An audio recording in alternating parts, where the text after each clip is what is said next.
नमस्कार। सातै प्रदेशको ताजा खबरको सङ्गालो प्रदेश समाचारमा यहाँलाई स्वागत छ। म दृष्टिवाणी थिताल। प्रदेश समाचार सुरु गरौं अहिलेसम्मका मुख्य समाचारबाट। मन्त्री परिषदले दक्षिणी नाका खुलाउने निर्णय गरे पनि कार्यान्वयन भएन। जानकारी नआएको स्थानीय प्रशासनको जवाफ। व्यवसाय प्रभावित भएको व्यवसायीको गुनासो। पछिल्लो 1 वर्षदेखि जनकपुरको रेल अलपत्र। कर्मचारी संरचना र कानूनको व्यवस्था नहुँदा करोडौंको लगानी खेर जाने चिन्ता।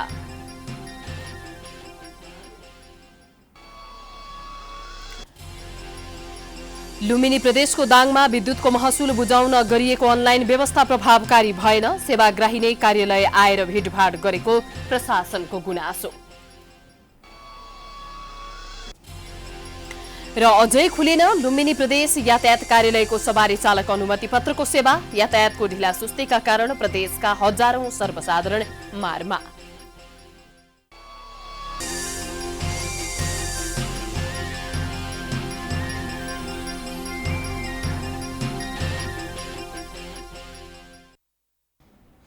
आजको प्रदेश समाचार सुरु गरौं।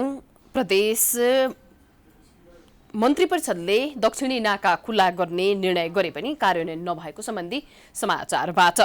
मन्त्री परिषदको मंगलबारको बैठकले दक्षिणी सबै सीमा नाका खुल्ला गर्ने निर्णय गरे पनि स्थानीय प्रशासनले यसबारेमा जानकारी नआएको बताएको छ। जसले गर्दा नेपाल र भारत सीमा नाका नखुलेपछि सर्वसाधारणहरू समस्यामा परेका छन्। एक रिपोर्ट। मन्त्री परिषदको मंगलबारको बैठकले दक्षिणी सबै सीमा नाका खुला गर्ने निर्णय गरेको थियो। तर अहिलेसम्म स्थानीय प्रशासनलाई उक्त निर्णयबारे जानकारी दिइएको छैन। जसका कारण सवारी साधन लिएर नाका पार गर्न पुगेका नेपाली र भारतीय नागरिक सीमाबाटै फर्किनु परेको छ। कपिल वस्तुको कृष्णनगर र मर्यादापुर नाकामा छेउछाउबाट सर्वसाधारण आवतजावत गरिरहे पनि निजी र भाडाका सवारी साधन रोकिएका छन्। हाम्रो नेपाल भारत सीमा चाहिँ पटक चाहिँ समाचारमा सुन्दा चाहिँ के छ भनेदेखि बार्डर खुल्छ अरे, तर हेर्दा त्यहाँ पुग्दा चाहिँ बार्डर बन्द छ। कहिले खुल्ने होला र बार्डर? यो समाचारमा मात्रै सीमित हुने हो कि नेपाल सरकारले निर्णय गर्दा त्यो चाहिँ लागू गर्ने हो? सर्वसाधारणलाई आउन जान एकदम अप्ठ्यारो परेछ। हामी रोटी बेटीको नाताको सम्बन्ध भएको कारणले हामी जानै पर्ने बाध्यता छ। सरकारले 13वटा नाका मात्रै खुलाएको कपिल वस्तुका प्रमुख जिल्ला अधिकारी चक्रपानी पाण्डे बताउँछन्। 13वटा सीमा नाका बाहेक अरू कुनै नाका नखुलेको प्रशासनको भनाइ छ। पर्यटन व्यवसायी र स्थानीयले सीमा नाका खोल्न अनुरोध गरे पनि माथिबाट कुनै निर्णय नआएको जवाब पाण्डेले दिएका छन्। सीसीएमसीको निर्णय अनुसार सिफारिस अनुसार नेपाल सरकारले नेपालभरिका भारतसँग जोडिएका स्थलगत मार्गहरूका 13 नाकाहरूबाट नेपाली भित्रनलाई खुला गरेको अवस्था थियो र छ पनि। अहिले पनि नेपाली बाहेक अन्य विदेशी नागरिकहरू ती 13 नाकाभन्दा अन्यत्रबाट भित्र प्रवेश गर्न पाएको छैन। कपिल वस्तुमा मात्रै होइन अन्य नाकाहरू पनि खुलाइएको छैन। मन्त्री परिषदको निर्णय अनुसार नाका नखुलाइदा सर्वसाधारण अन्यलमा परेका हुन्। रूपन्देहीको बेलहिया नाका हुँदै गाडी लिएर 10 गजमा पुगेकालाई फिर्ता पठाइएको थियो। भारततर्फबाट गाडी, मोटरसाइकल र रिक्सा नेपालतर्फ आइरहेकोमा तिनलाई भारतीय सुरक्षाकर्मीले 10 गजाबाटै फर्काइदिएका छन्। बाँकीमा पनि चल्तीका नाका खोल्ने सरकारी निर्णय कार्यान्वयनमा अन्यल देखिएको छ। पश्चिम नवलपरासीको महेशपुर नाका र छोटी भन्सारको नाका पूर्ण रूपमा खुला भएको छैन। कपिल वस्तुबाट गुलाम अलीको रिपोर्ट। अबको क्रममा प्रदेश 2 को बिरगञ्ज नाकामा आवत जावत खुल्ला नगरिएको सम्बन्धी समाचार रहेको छ। भारतको रक्सोल सीमासँग जोडिएको बिरगञ्ज नाकाबाट मानिसहरूको आवागमन यतिखेर निर्बाध सुचारू छ। पैदल हिँडेर आउजाउ गर्न दिए पनि सवारी साधनलाई निषेध गरिँदा त्यस क्षेत्रको व्यवसाय प्रभावित भएको छ। विशेष गरी भारतीय पर्यटकका लागि सवारी साधन भित्रन नदिँदा होटल तथा पर्यटन व्यवसायी मर्कामा परेका छन्। एक रिपोर्ट। मानिसहरू सवार भएर आउने सवारी साधन मात्र 10 गजामै रहेको मितेरी पुलमा रोकिने गरिएको छ। यसले पर्यटकीय महत्त्व भएका पाहुनाहरू नेपाल आउन बन्द भएकाले आफूहरूको व्यवसाय धराशायी भएको होटल तथा पर्यटन व्यवसायहरूले गुनासो गरेका छन्। उनीहरूका अनुसार वीरगञ्ज क्षेत्रका होटलहरू स्थलमार्ग भएर भारततिरबाट आउने पर्यटकहरूमाथि निर्भर रहेकाले त्यस्ता पर्यटकको संख्या अहिले न्यून भएकोले होटलको सञ्चालन खर्च समेत उठाउन धौधौ परेको बताउँछन् होटल तथा पर्यटन व्यवसाय सङ्घका उपाध्यक्ष कुमार श्रेष्ठ। होटल व्यवसाय मारमा हुनुको कारण तपाईँको एक त अब यो गत तपाईँको चाहिँ 17-18 महिनादेखि पुरानो महामारी त्यतिकै मारमा छ। त्यसपछि लिएर गएर तपाईँको चाहिँ अहिले हाम्रो नेपालको सबभन्दा ठुलो नाका वीरगञ्ज बजार हो। त्यसबाट धेरै मान्छेहरू दिनको हजारौँ मान्छेहरू ओहोरदोहोर यतिकै भइरहेछ पैदल यात्रीहरू। भारतीय यात्रुवाहक तथा निजी सवारी आउन दिन व्यवसायीले माग गरेका छन्। कोरोना महामारी रोकथाम तथा नियन्त्रणका लागि 2076 चैत 9 गतेको नेपाल सरकारको निर्णय अनुसार त्यसको 2 दिनपछि चैत्र 11 देखि सरकारले लकडाउनसँगै सीमामा आवागमनमा रोक लगाएको थियो। मालवाहक सवारी र त्यसमा हुने जनशक्तिको आवागमनमा भने कहिले पनि रोकिएको छैन। पैदल यात्रु लकडाउनमा लुकीछिपी र पछिल्लो समयमा खुल्ला रूपमा नै आउन जान पाएकै छन्। बन्द छ केवल यात्रुवाहक सवारी साधन। पूर्ववत अवस्था जस्तै आवश्यक स्वास्थ्य मापदण्ड लागू गरेर भारतीय गाडी आवागमनको व्यवस्था मिलाउनु पर्ने होटल तथा पर्यटन व्यवसायको माग छ। वीरगञ्ज क्षेत्रका होटलहरूमा करिब 70% पाउन भारतीय नै हुने गरेकोमा उनीहरू नआउँदा व्यवसाय चल्न नसकेको व्यवसायको गुनासो छ। यहाँ रहेका 70 बढी होटलहरूको बैंकको ब्याज, होटल संरचनाको भाडा, कर्मचारीको पारिश्रमिक, विद्युत लगायत नियमित खर्च धान्न गाह्रो भएको छ। तर 4 चक्का गाडीमा जुन आउने कस्टमर पेसेन्जरहरू छ उनलाई चाहिँ गाडीमा आउँदा चाहिँ तपाईँको चाहिँ कोरोना लाग्ने, पैदल आउँदा चाहिँ कोरोना लाग्ने। तर 4 चक्का गाडीसहित मान्छे आउनु पर्यो तब हामीहरू होटल व्यवसायमा केही अलिकति बेनिफिट हुन्छ। यही त कुरा हो। जबसम्म नाकामा भारतीय पर्यटकका गाडीहरू आउन दिइँदैन होटल तथा पर्यटन व्यवसाय लयमा फर्किने देखिँदैन। व्यापार व्यवसाय अथवा कुनै पनि मान्छे आवाजावतको लागि पूर्ण रूपले नेपाल भारतको दुईटैको कोरोना मापदण्डलाई पुरा गरेर आवाजावतमा कुनै प्रकारको कहिले पनि रोकावट गर्नुपर्ने आवश्यक छैन। यत्रो विश्वमा दुनियाँ प्लेन हिँडिराखेका छन्, जहाजहरू हिँडिराखेका छन्, रकेटहरू हिँडिराखेका छन्। मान्छेलाई आउने जाने रोक्ने व्यवसाय गर्ने सामानहरू सम्पूर्ण आइराखेकै छ। कोरोना चाहिँ आउने होइन, मात्र सिर्फ यसमा सतर्क हुनु पर्यो। आफ्ना सम्पूर्ण विधिहरू अपनाएर मान्छेहरूलाई आवाजावतमा कहिले पनि रोकावट गर्नुपर्ने आवश्यकै हामी देख्दैनौँ एक सञ्चारकर्मीको हिसाबले। पछिल्लो समय कोरोना संक्रमण फैलिन नदिनका लागि नेपालका सीमावर्ती क्षेत्रका नाकाहरू बन्द गरिएको र क्रमशः कोरोना संक्रमण शून्य प्राय हुँदा विभिन्न क्षेत्रले आफ्नो कार्य सम्पादन गरी पुरानो लयमा फर्किरहेको अवस्थामा होटल व्यवसाय सीमा बन्दकै कारण धराशायी हुने अवस्थामा पुगिरहेका बेला सम्बन्धित निकायले बन्द सीमा पुनः सुचारू गर्न गम्भीर हुन जरुरी छ। प्राइम टाइम्स टेलिभिजनका लागि वीरगञ्जबाट क्यामेरामा सन्तोष कुशवाहाका साथमा जितेन्द्र शाहको रिपोर्ट। प्रदेश समाचारमा पालो भएको छ विश्रामको।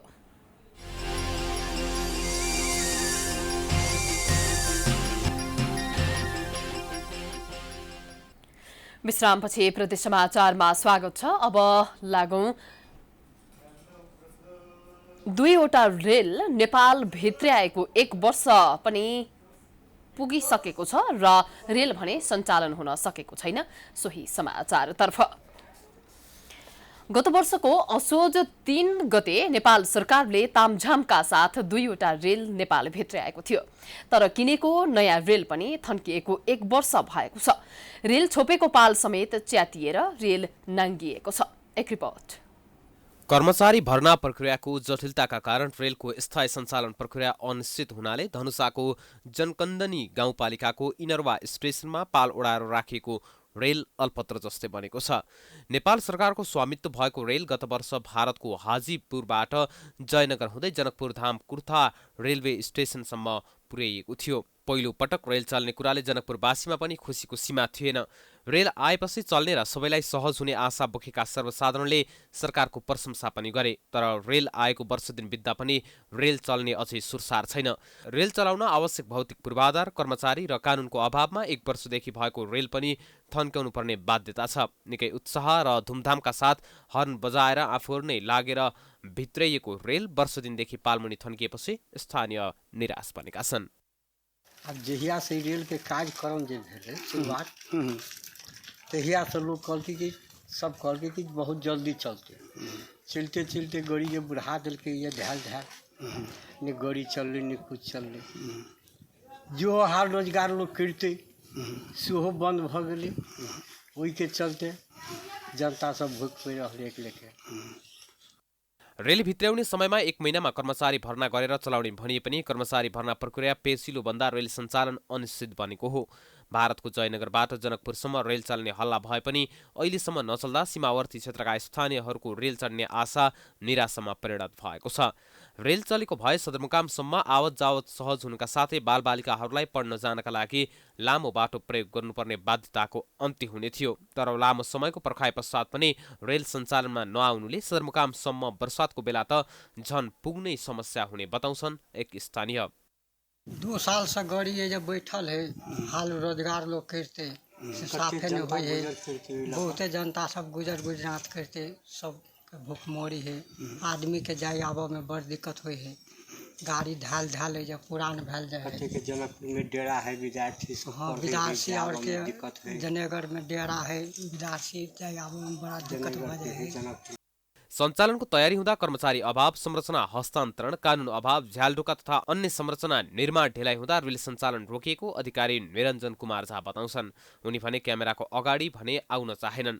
नेपाल भारत सरकारको संयुक्त लगानीमा जयनगर जनकपुरदेखि कुर्थासम्म रेलवेको ब्रोडगेज लिङ्क स्टेसन निर्माण सकेको 2 वर्षभन्दा बढी भयो। नेपाल सरकारले आफ्नै लगानीको 85 करोडमा रेल सेट खरिद गरेको थियो। तर व्यवस्थापकीय कमजोरीका कारण रेल सञ्चालन हुन नसकेको रेलवेका इन्जिनियर विनोद ओझा बताउँछन्। रेल पूर्ण रूपमा सञ्चालनमा ल्याउनका लागि सम्बन्धित सबै सरकारवालाहरूले समयमै पहल गरे अरबौंको लगानी खेर जानबाट जोगिने र सयौं युवाहरूले रोजगारीको अवसर पाउने थिए। प्राइम टाइम्स टेलिभिजनका लागि क्यामेरामा सन्तोष कुशवाको साथमा जितेन्द्र शाहको रिपोर्ट।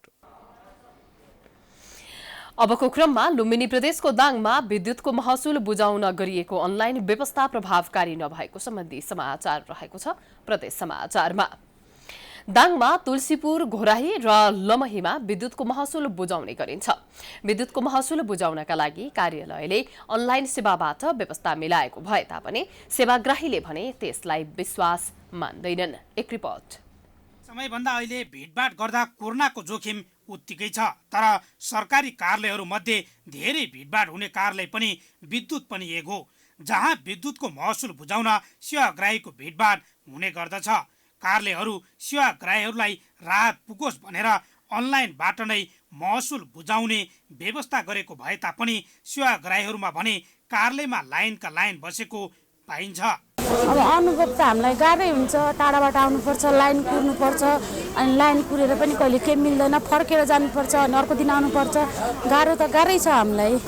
अनलाइनदेखि हाम्रो गाउँमा त्यति सुविधा पनि छैन। अब नेटहरू पनि हुँदैन, राम्रो चल्दैन, अनि त्यति अनलाइनबाट तिरेको पनि खोइ कता कता त्यस्तै समस्या हुन्छ भन्ने सुनिन्छ। त्यही भएर पनि हो। अनि हाम्रो गाउँमा नेटहरू त्यस्तो राम्रो छैन, त्यही भएर हामीलाई आउनु नै पर्छ। यो विद्युतमा अनलाइनबाट पनि बुझाउँछ नि?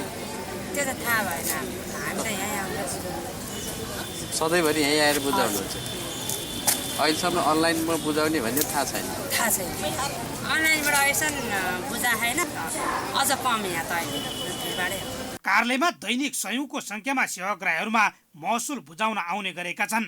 तर अहिलेको स्थितिमा यसरी भिडभाड हुँदा कोरोना महामारी नै बढ्ने अन्य सेवाग्राहीको बुझाइ छ। कार्यालयमा कुनै पनि त्यस्तो स्वास्थ्य मापदण्ड पालना नभएको उनीहरूको भनाइ छ। स्वास्थ्य मापदण्ड केही छैन, नबुझ्छ केही छैन। यो बस्ने ठाउँमा पनि कोचेर बसिरहेको हुन त जनता पनि आफै सचेत हुनुपर्ने हो। निकायलाई मात्रै दोष दिएर त भएन। टोकन सिस्टम त छ, तर अहिले यहाँ भन्छन् त्यस्तो भएहरूले एउटैले 10वटा कार्ड बोकेर भित्र जाने, पालो अलि त्यो टोकन लिइसकेको छ, पालो त्यही अनुसार जान सकेको। यहाँ अलि भिडभाड धेरै भयो जस्तो लाग्यो। यो सधैँ यो अहिले हाम्रो यो घराइमा अहिले यति धेरै यस्तै भिडभाड भइरहेको छ। अलि सजिलो तरिकाले बन्दोबस्त तरिकाले गरेको अलि देखेको छैन। मान्छेहरूको लेडिजको छुट्टै आफ्नै उसमा भए पनि आफ्नो सँगसँगै यो सामाजिक दूरी अलि कायम छैन। यसमा अलिकति सजिलो गरिदिन पाए यसो हामीलाई पनि अलि राम्रो हुन्थ्यो। यता विद्युत कार्यालयहरूले भने आफूहरूले सेवाग्राहीहरूलाई विद्युत महसुल बुझाउनको लागि यी सेवा आइएमई पे जस्ताबाट अनलाइनबाट भुक्तानी गर्न आग्रह गर्दै आएको भए तापनि सेवाग्राहीहरूलाई त्यो सेवा नलिने गरेको जनाएका छन्। हाम्रो अनलाइन पेमेन्टको अप्सन त धेरै पहिलेदेखि नै यहाँ घरैमा छँदैछ, तर यहाँ चाहिँ अलिकति ग्राहकहरू किन हो उहाँहरू अनलाइनप्रति त्यति हुनुहुँदो रहेछ। यहाँ एउटा डाटा भन्दाखेरि हाम्रो 42,000 ग्राहकमध्ये एभरेजमा 2,000 देखि 2,500 ग्राहक मात्रै अनलाइन तिर्नुहुन्छ। प्रमोट गर्नलाई ई सेवा र आइएमपीको त यहाँ काउन्टरै राखेर ग्राहकले सिकाइदिनु पर्यो, यसरी गर्ने, यो महिना आउनुभयो अर्को महिनादेखि तपाईँहरू यहाँ नआउनु पर्ने गरी घरमै यसरी तिर्न सक्नुहुन्छ भने त्यसरी सिकाउने पनि हामीले प्रमोट गऱ्यौँ, तर त्यति साह्रो यहाँ फ्रुटफुल आउटपुट चाहिँ देखिएन। र अरू बाँकी त जस्तो हामीले त्यो गोलो घेरा लाएर एउटा सोसल डिस्टेन्स मेन्टेन गर्ने त्यो कुराहरू अझै पनि हामी गरिरहेछौँ। घोराईमा करिब 42,000 सेवाग्राही छन्, तीमध्ये 2-3 हजारले मात्र अनलाइनबाट सेवा लिने गरेका छन्। दाङबाट सुमन केसीको रिपोर्ट। प्रदेश समाचारमा पुनः पालो भएको छ विश्रामको।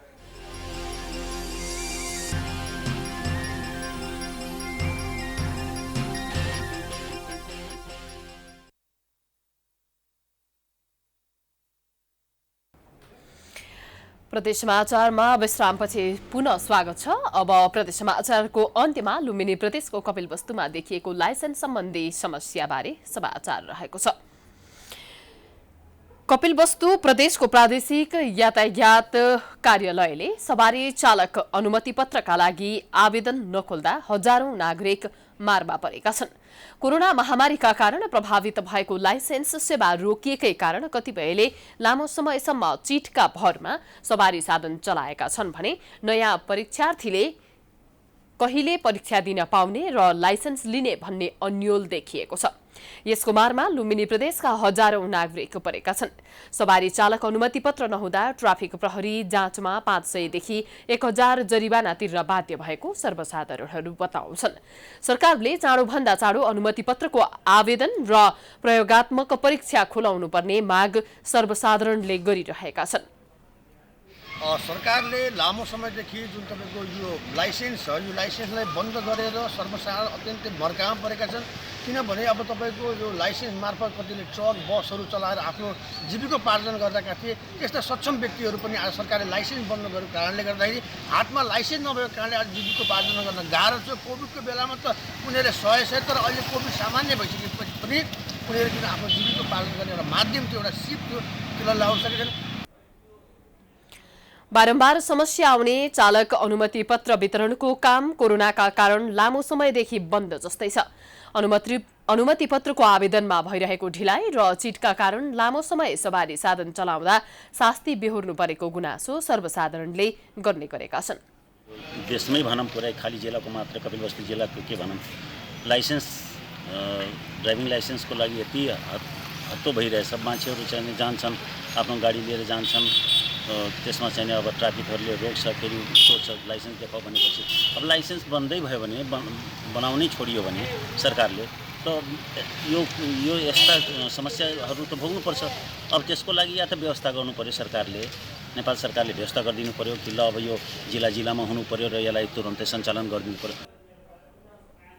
सवारी चालक अनुमति पत्र खुलाउन प्रदेश यातायात कार्यालयले गरिरहेको ढिलाइको मार देशभरका लाखौं उपभोक्तामा परेको समेत बताइएको छ। हामी प्रदेश समाचारको अन्त्यमा आइपुगेका छौं। जाँदै मुख्य समाचार पुनः एकपटक। मन्त्री परिषदले दक्षिणी नाका खुलाउने निर्णय गरे पनि कार्यान्वयन भएन। जानकारी नआएको स्थानीय प्रशासनको जवाफ, व्यवसाय प्रभावित भएको व्यवसायीको गुनासो। पछिल्लो 1 वर्षदेखि जनकपुरमा रेल अलपत्र, कर्मचारी सञ्चालन संरचना र कानूनको व्यवस्था नहुँदा करोडौंको लगानी खेर जाने चिन्ता।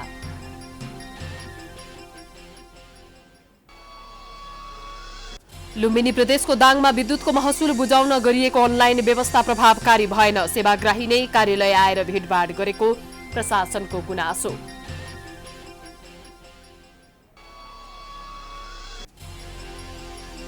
र अझै खुलेन लुम्बिनी प्रदेश यातायात कार्यालयको सवारी चालक अनुमति पत्रको सेवा। यातायातको ढिला सुस्तीका कारण प्रदेशका हजारौं सर्वसाधारण मारमा। प्रदेश समाचार अहिलेलाई सकियो। प्राइम टाइम्स टेलिभिजन हेर्दै गर्नुहोला। नमस्कार।